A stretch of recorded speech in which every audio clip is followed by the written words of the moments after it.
এই দ্বিতীয় চরিত্র পালার নাম হলো মহাসতী সাবিত্রী।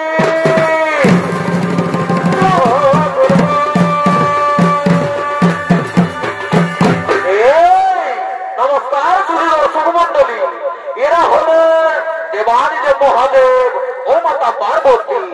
তাই বাবা ভোলেনাথ ও মাতা পার্বতী কৈলাস ধামেতে বসন্ত উৎসবের আয়োজন করেছে। তাই বাবা ভোলেনাথের ভূমিকায় নৃত্য পরিবেশন করে দেখাবেন ওস্তাদ রঞ্জিত কুমার মাহাতো। ও মাতা পার্বতীর ভূমিকায় নৃত্য পরিবেশন করে দেখাবেন ওস্তাদ সুখদেব রাজওয়া।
আর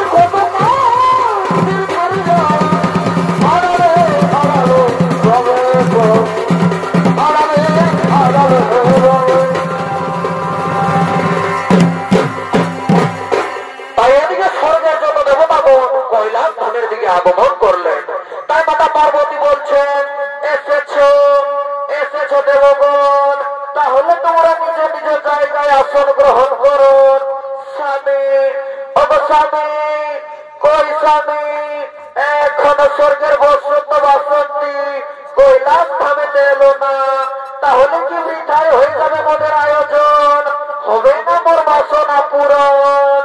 শান্ত হও পার্বতী, তুমি চিন্তা করো না মনে, আর কিছুক্ষণের মধ্যে স্বর্গের বসন্ত বাসন্তী কৈলাস ধামেতে আগমন করবেন।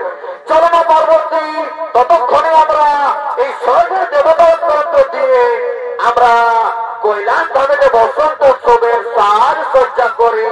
ঠিক আছে, তাই চলো সামনে।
ভ্রমরের গুঞ্জন ধ্বনি, কোকিলের সুমধুর গান শুনে আমার মনে যে কামবান জেগে উঠেছে বাসন্তী।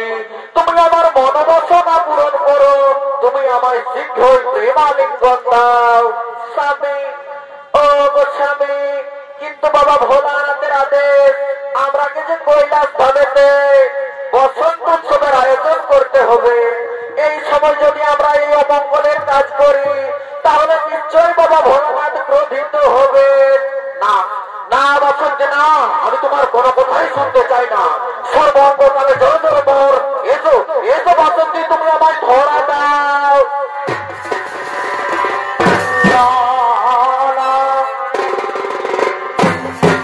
ঠিক আছে স্বামী, তাহলে এসো, তুমি আমার কোলে এসো, আমি তোমার মনোবাসনা করিব পুরো।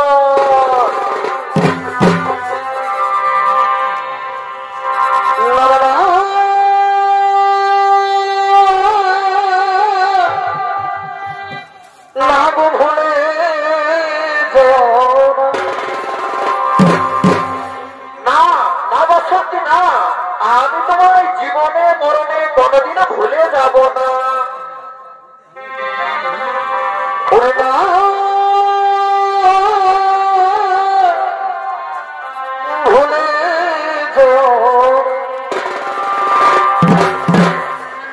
আজ মদের মিলন পেয়েছি,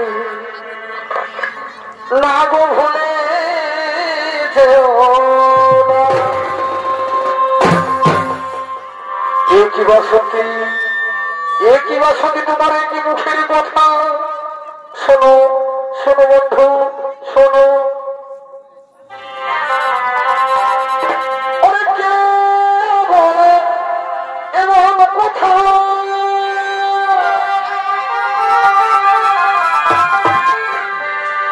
আরে তাই আমি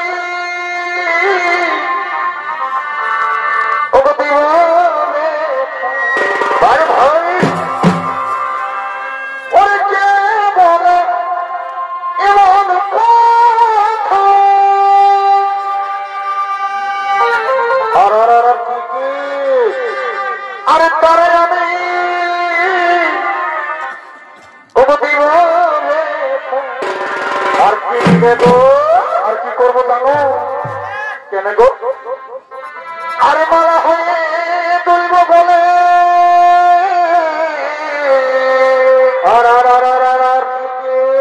আমি মালা হয়ে তুলব বলে আর সেই মালা ধরতে দেব না বলে আর আজ মনে মিলন থেকে ভুলে আনন্দ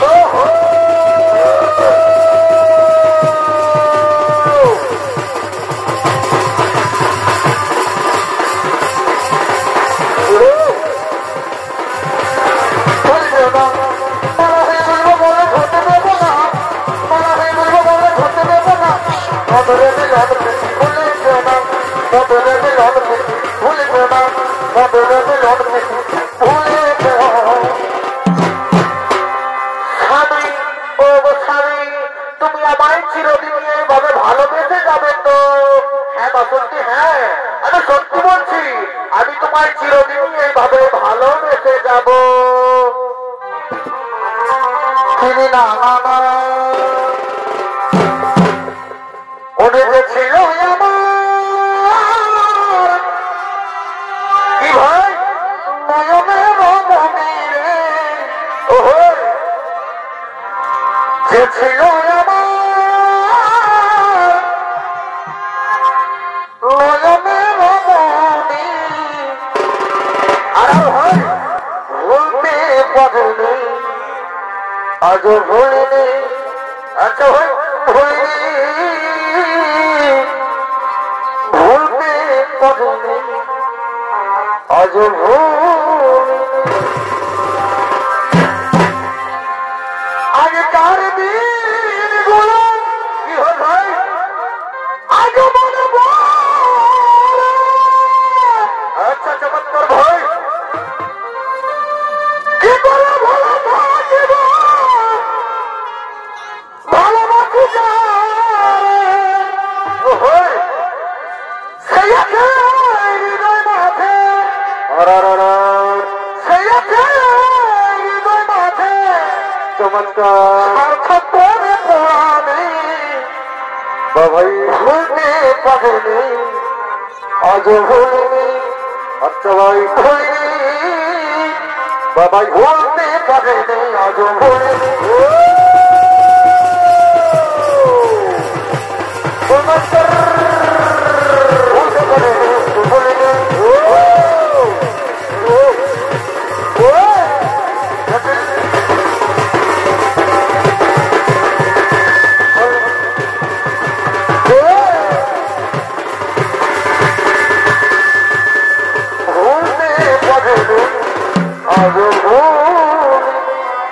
তাই এদিকে স্বর্গের বসন্ত বাসন্তী তারা বাবা ভোলানাথের আদেশকে উল্লঙ্ঘন করে প্রেমালিঙ্গনে বিভোর হয়ে পড়ে।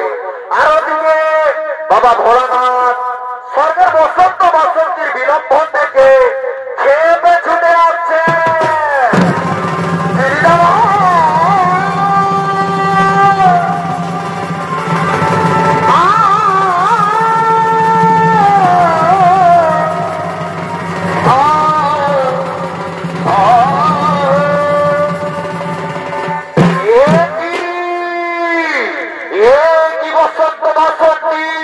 আমার আমন্ত্রণ করি অবহেলা প্রথমাকে করো প্রতিক্রিয়া দেবকুলে জন্ম নিয়ে করিলে মানবের আচার আচরণ ওরে পাপিষ্টি নরাধাম আমি তোমাদের দিলাম অভিশাপ।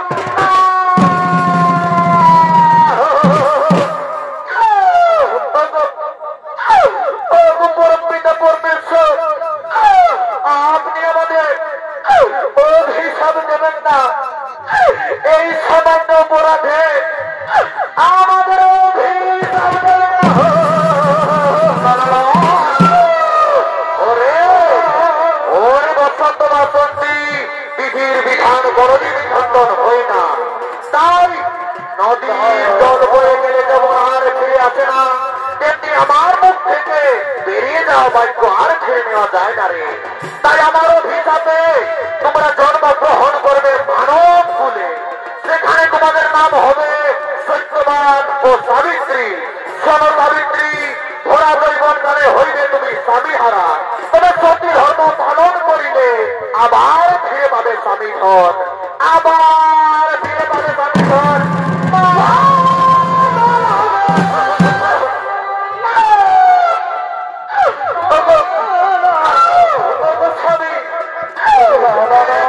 কি করিব, কোথায় যাব, কি করলে অভিশাপ থেকে মুক্তি পাবো, কি করলে অভিশাপ থেকে মুক্তি পাবো।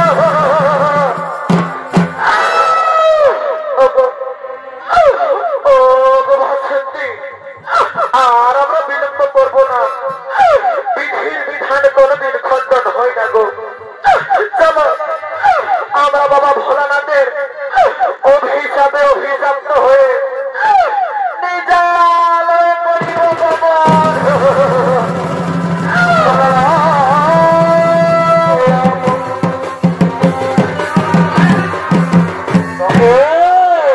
এরা হলেন সত্যবান ও সাবিত্রী। এরা আগের জন্মে ছিলেন স্বর্গের বসন্ত বাসন্তী, তাই বাবা ভোলানাথের অভিশাপে জন্মগ্রহণ করেছেন মর্তধামে। তাই সত্যবান ও সাবিত্রী তারা কুঠার কলঙ্ক হাতে লয়ে গভীর জঙ্গলে করছেন আগমন।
সাবিত্রী, যাও সাবিত্রী, তুমি বাড়ি ফিরে যাও।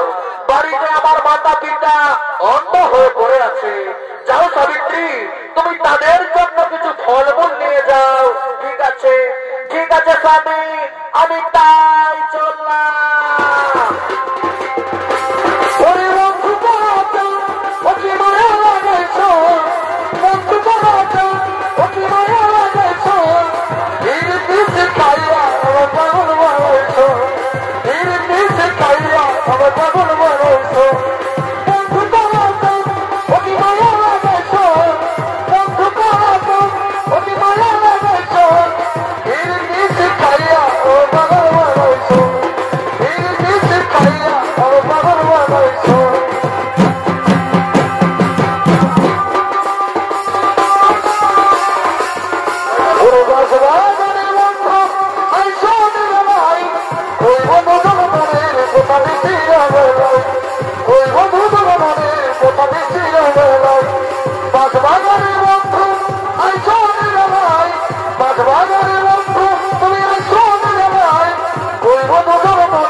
উচিত হবে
আমার মনে পড়েছে আমি একবার আমার সাবিত্রীকে ডেকে দেখি সে নিশ্চয়ই এই বিপদের সময় আমায় সাড়া দেবে। সাবিত্রী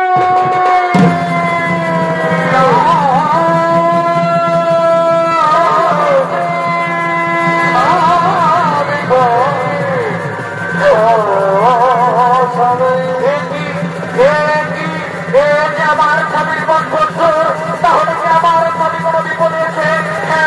আমি এগিয়ে দেখছি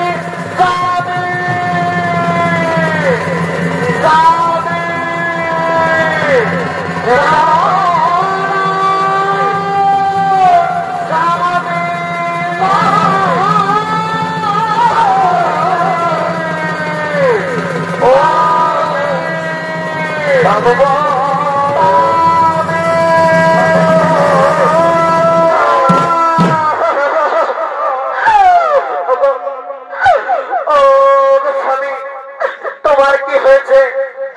তুমি আমায় সাবিত্রী সাবিত্রী বলে কেন ডাকছো?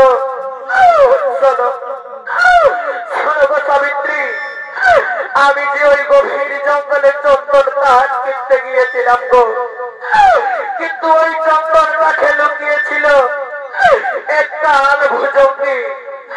সেই কাল ভুজঙ্গি আমায় দংশন করেছে।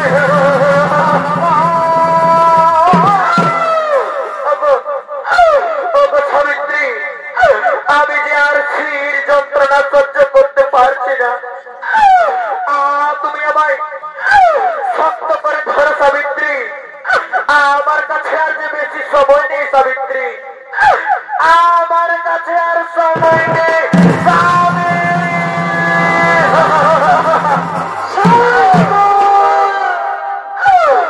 স্বামী, তুমি আমায় কথা বলো না স্বামী। তুমি একটিবার হাসি মুখে আমায় সাবিত্রী সাবিত্রী বলে ডাকো না স্বামী। তুমি একটিবার আমায় সাবিত্রী বলে ডাকো।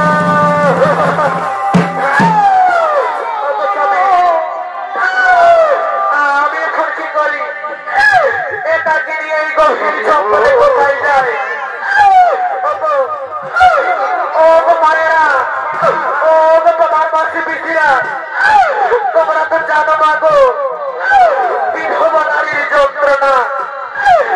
নারীর স্বামী থাকে না, তার যে মমজগতে কোনো সম্মান নেই গো। তোমরাই বলো না, আমি এখন কোথায় যাই? আমি এখন কোথায় যাই?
সত্যবানের মৃতদেহকে খাওয়ার জন্য বনপথের দিকে আগমন করছে।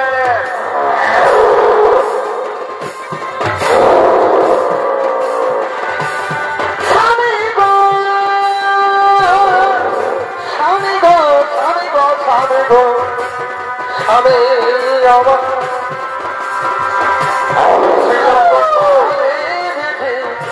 এ ছিল কপালে, এ ছিল কপালে, এ ছিল কপালে, ছিল কপালে বিধি, এ ছিল কপালে, এ ছিল কপালে বিধি, এ ছিল কপালে, এ ছিল কপালে বিধি, এ ছিল কপালে, এ ছিল কপালে বিধি, এ ছিল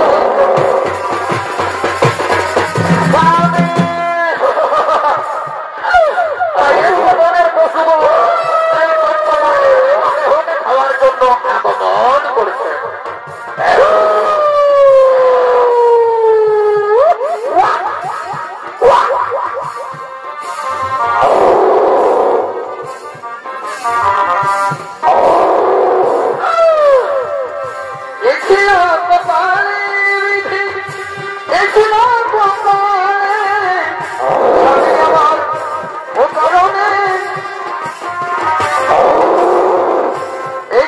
কপালে বিধি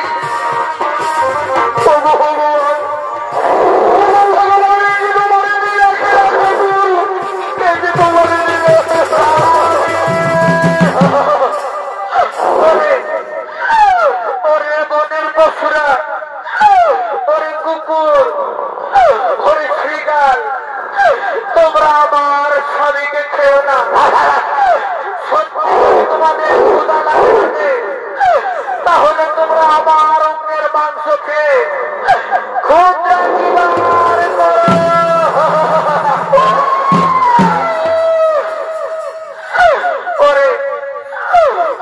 মনের পশুগণ, তোমাদের মনে কি একটু দয়া মায়া নেই?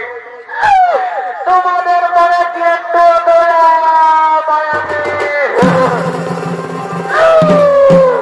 তাই এদিকে সতী রমীয় ধারা ও মধুর বচনে বশীভূত হয়ে বনের পশুগণ নিজ নিজ জায়গায় করলেন গমন।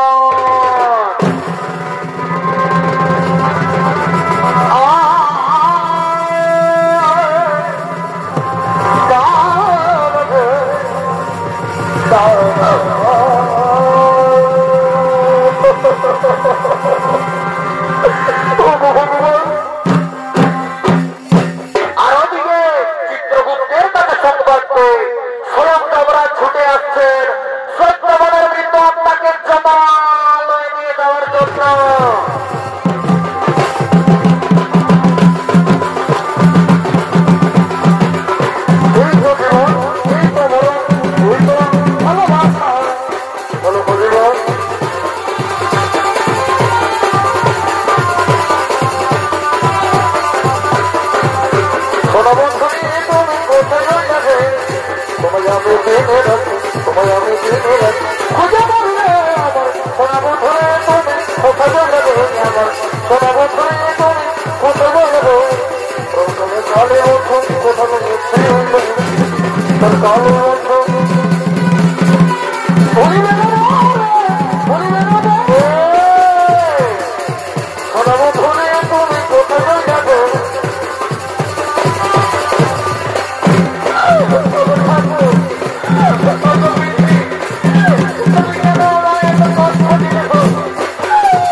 বলে গো তোমার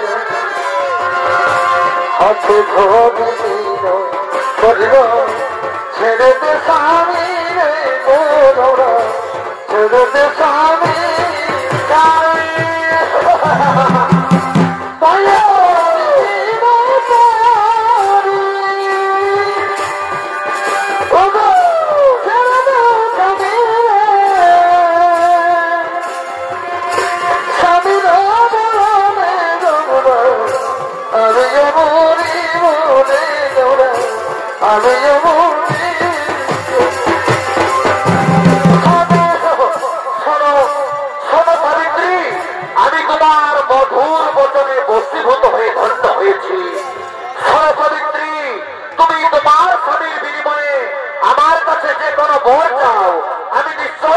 মনোবাসনা করিব পূরণ। যমরাজ আপনি যদি আমায় সত্যি বর দিতে চান তাহলে আমায় 3খানা বর দিন যমরাজ। আপনি আমায় বর দিন বাড়িতে আমার শ্বশুর শাশুড়ি অন্ধ হয়ে বসে আছে, তারা যেন চক্ষু দান পায়। আপনি আমায় আরেকখানা বর দিন যমরাজ, আমার পিতা ও পুত্র, তাই আমার পিতা যেন পুত্র লাভ করে।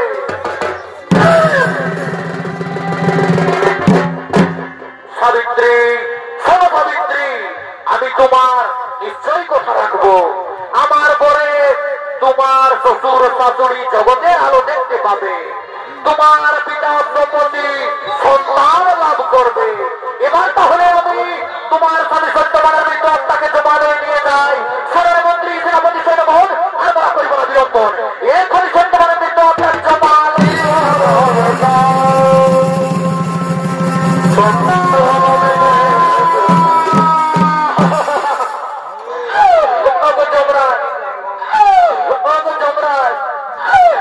আমি যে কিছুতে আমার স্বামীকে নিয়ে যেতে দেব না যমরাজ। আমার মন যে মানছে না যমরাজ, আমার মন যে মানে না। সাবিত্রী, শোনো সাবিত্রী, আমার মন বারবার তোমার দিকে টানছে। তোমার অমিয় ধারা দেখে আমার মন ধন্য হয়ে যাচ্ছে। সাবিত্রী, তুমি আমার কাছে আরেকখানা বর চাও, আমি নিশ্চয়ই তোমার মনোবাসনা করিব পূরণ।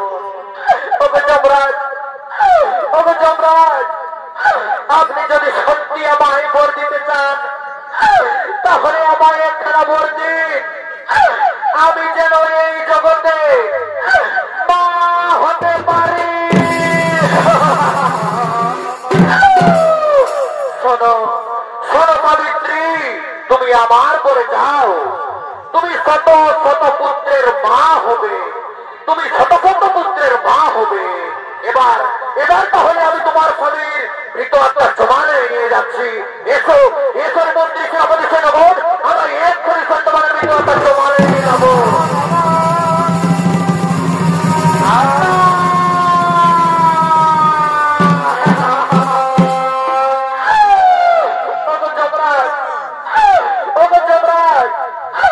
আপনি যে এক্ষুনি বললেন আমি শত শত পুত্রের মা হব, কিন্তু যে নারীর স্বামী থাকে না সে কি করে মা হতে পারে?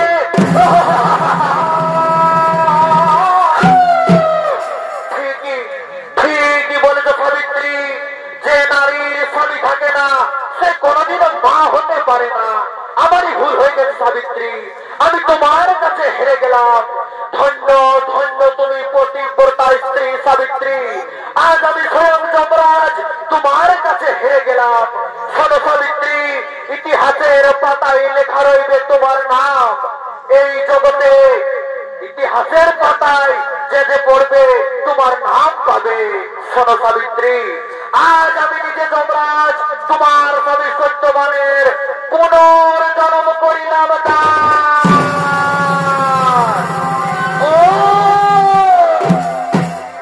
শোনো সাবিত্রী, তোমরা এবার সুখে সংসার করো। এবার আমরা আসি, এবার আমরা আসি।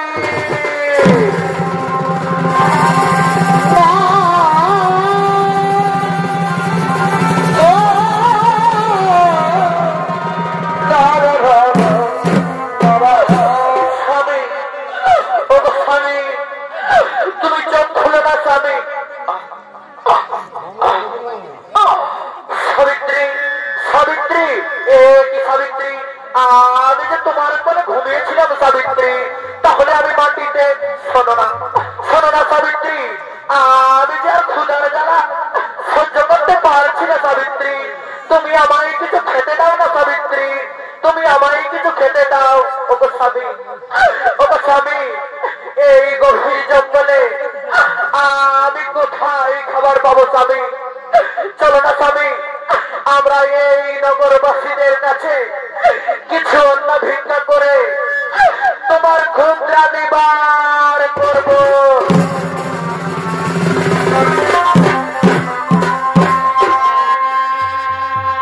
ভিক্ষা দাও গো,